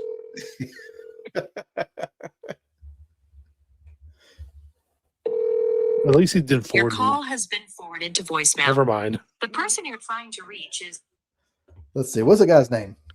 Let's see. Dave Ramsey show hosts. I know what he looks like. Let's see if we can find it. Dave Ramsey, marriage advice guy. Is that what you're searching for? That's what I just did. Dr. John Deloney. Yeah, different name. John Deloney. All right. John Deloney. Is John Deloney related to Dave Ramsey? Google can tell us everything. Deloney is a mental health expert and a co-host of the Ramsey Show, providing insights on financial and emotional wellness along with Ramsey. He just says he's employed by Ramsey Solutions. Told you, even worse. Spouse He's an Sheila employee. Quinn Deloney. Sheila Quinn, like Dr. Quinn Medicine Dr. Woman? Quinn Woman. My mom used to watch that show all the time. I would watch it with her because after that was Walker, Texas Ranger. Is John Deloney a small hat person? He is not. Hold on. I'm on his Wikipedia. Let me go to the early life section. From Houston, Texas. He went to Lubbock Christian University. So he's not a Jew, but he's definitely probably a dispensationalist, I would imagine. So I just Googled John Deloney scandal. Oh, man. And it just comes up with 10 years ago, John Deloney walked into a small family-run pizza restaurant in Hartwell and fatally shot the owner during a robbery as the owner's wife cowered behind the counter. Did Google just make up some John Deloney lore? Let's see. Hold on. I got to Google Anthony Abate scandal real quick. John Deloney's wife hates him so much they deleted and disabled comments on her interview. Sheila Deloney clearly has so much contempt for her husband. She spent their whole conversation saying, John isn't that bad, but he's not that great. Chicago top cop out amid scandal. Police said the footage showed Anthony Abate, a 12-year veteran of the force, punching, kicking, and throwing 24-year-old bartender Carolina Obrica to the floor after she reportedly refused to continue serving him drinks. I could see it. He didn't get his rocket fuels. I'd look at Rob Blyton scandal. Oh, the no. first thing that comes up is when you're on the Tex Cathedra podcast. Really? Yes. Episode 49, Toxic and Strange. Oh, see, for me, it brings up so there's a British children's author named Enid Blyton. So for when I Google Rob Blyton scandal, it says Enid Blyton had racist views, but I still read her. Holy crap, I didn't know Enid Blyton was based. Oh, this is funny.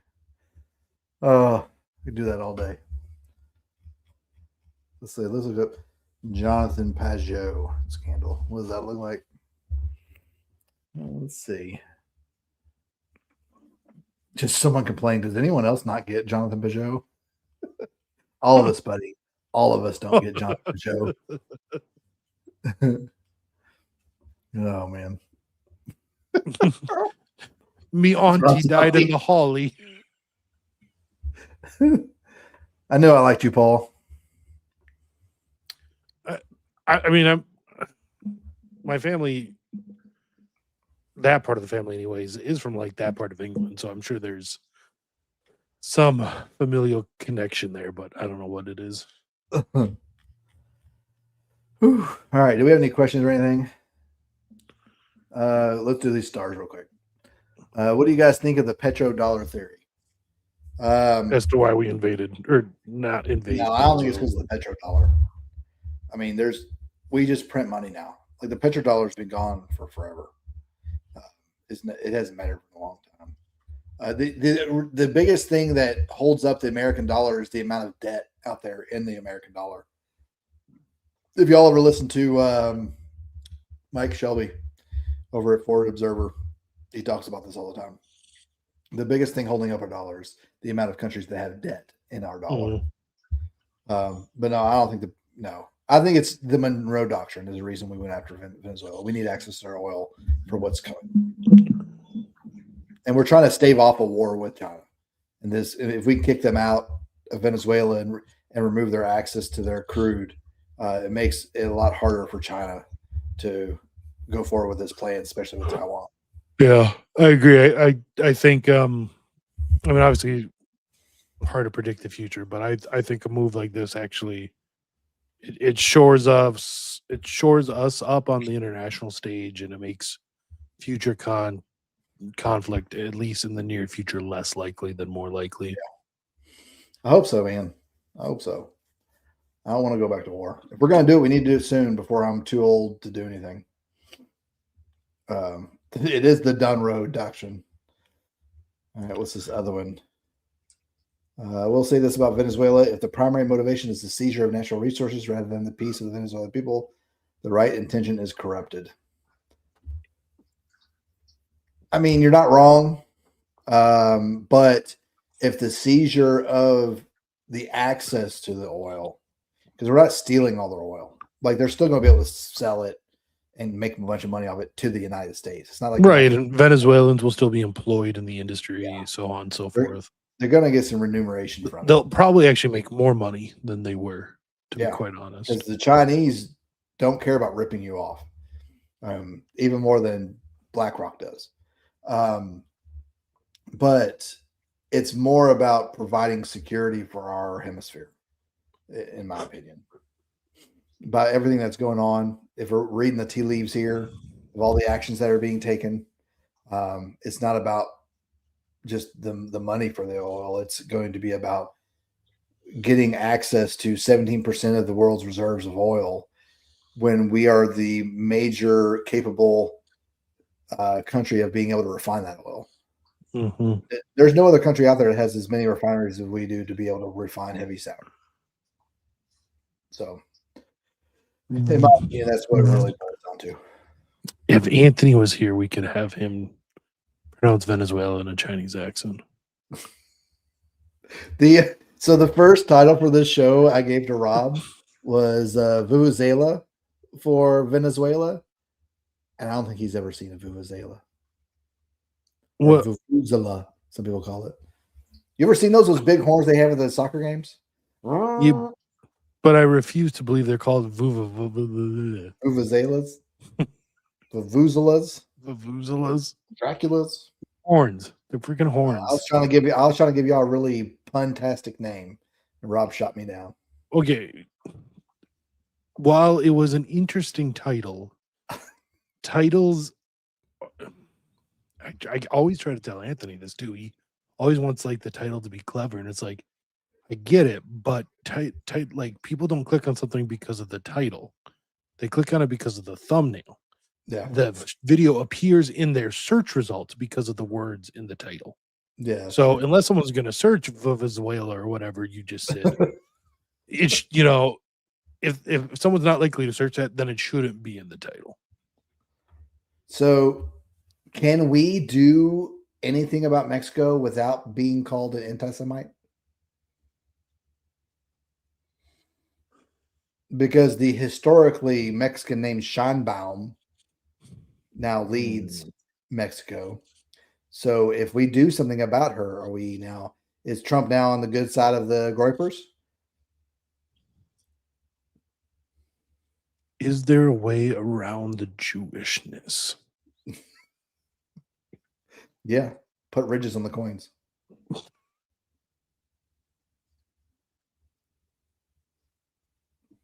We figured this is old technology, buddy.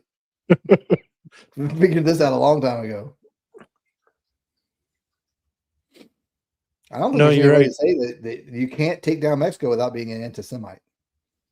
We're just going to have to just suck it up and just take the hits. Yep, that one's going to be rough. What? You know what's going to happen? Denmark's going to put a new premier in Greenland that's Jewish too. Our kryptonite. What are we It's gonna funny, do? Superman was written by a Jew. Of course it was. To replace Jesus. Yeah, basically. Yeah. I know you're. You know what's funny? I had a friend over this weekend on Friday. My girls had like a little Christmas party for all like the 7, 8, 9-year-olds, and he's a federal law enforcement officer, and we started going down the Jew rabbit hole with him, and like all that, and he had no idea. like I'm giving him my copy of E. Michael Jones, the Jewish Revolutionary Spirit. You know, I'm like, and then I've got a woman from Honduras who's sitting there with us, who's the mother of one of the girls, and she's telling him all about this stuff too. Yeah, for sure. From You know, Honduras, definitely. What we really need to do, give Venezuela to Bukele. I'm not with that. Be like, here, this is now part of El Salvador. Fix it. Or put someone in power just like him. Like, we need a Venezuelan Mussolini. Someone to have the trains running on time. That's Yeah. all we need.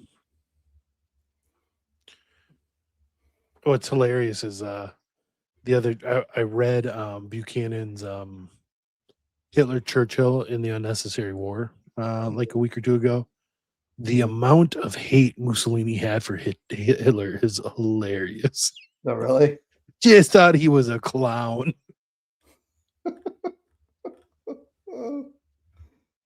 I'm not surprised. Well, Franco didn't like Hitler either.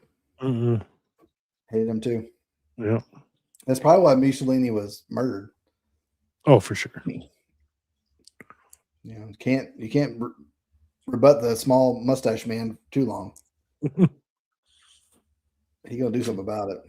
Franco lasted them all. And Salazar too, actually.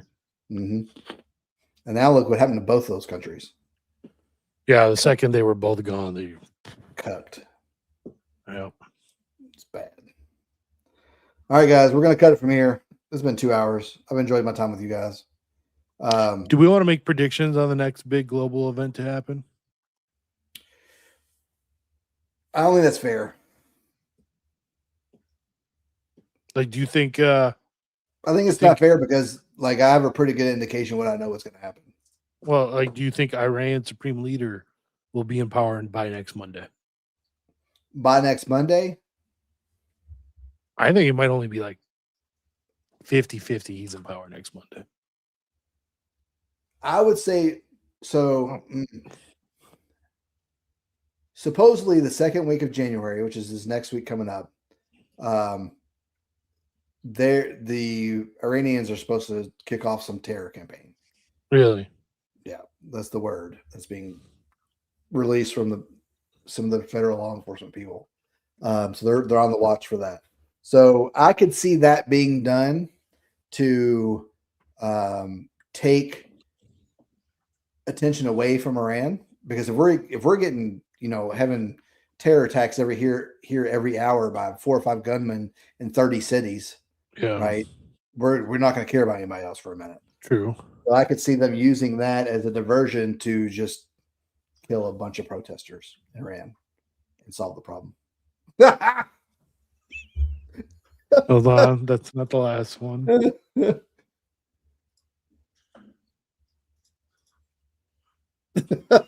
He's got the bulbous fly belly as well. Yeah. Yeah. I'm telling you, that's really almost what his body structure seems to be. I agree. He's all nipply.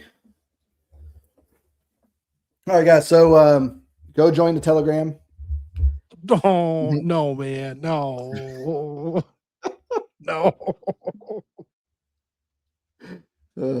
Cookie Master loves cookies. Who won the December challenge? I don't think we've posted. I'll post it on the. Y'all probably know. Like if you're in the competition, you see who has the best hit factor. You're gonna know. But we'll post it in the Telegram. Go join Telegram. Go hang out in the Telegram. We've been having some good conversations over there. We have our own resident autist who keeps that thing alive. Who's that? Who's that? Yeah. You know who that is. Well, you say that like we don't have more than one autist in there. Billy is our resident autist. He's bringing all stuff involved in that. We're talking ACOGs on infants and everything. But y'all come hang out in the Telegram. I'm gonna post. The Christmas was crazy for me, so I'm gonna post this month's challenge. This month's challenge will not be firearms related. We're probably gonna do some bushcraft skills. So I'll post that by Friday. Give y'all a good 3 weeks to do it. But y'all get in the Telegram, come hang out, subscribe, share the channel, all the things. We need to pump up those numbers. We need to get to about 1,000. But that's all I've got. You got anything? Nope. Got nothing. You got a new plate carrier. We'll talk about that next time. Yes. Yeah, that was going to be what we were going to talk about today, but Yeah. obviously arresting the sitting president of another nation kind of comes first. Yeah, kind of overrode it. But maybe we'll talk about that next time. Yeah, sounds good. Assuming nothing else happens in the next week. Which is a big assumption, it seems like. That is a huge assumption. Because we said that same thing last Monday. Yep. All right, guys. We'll see y'all next week. Let me play the correct outro video. Here we go.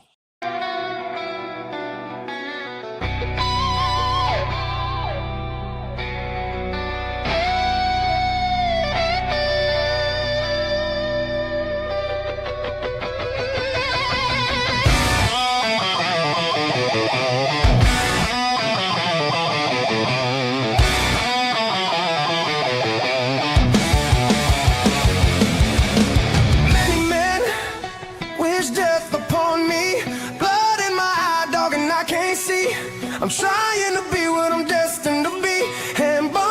take my life.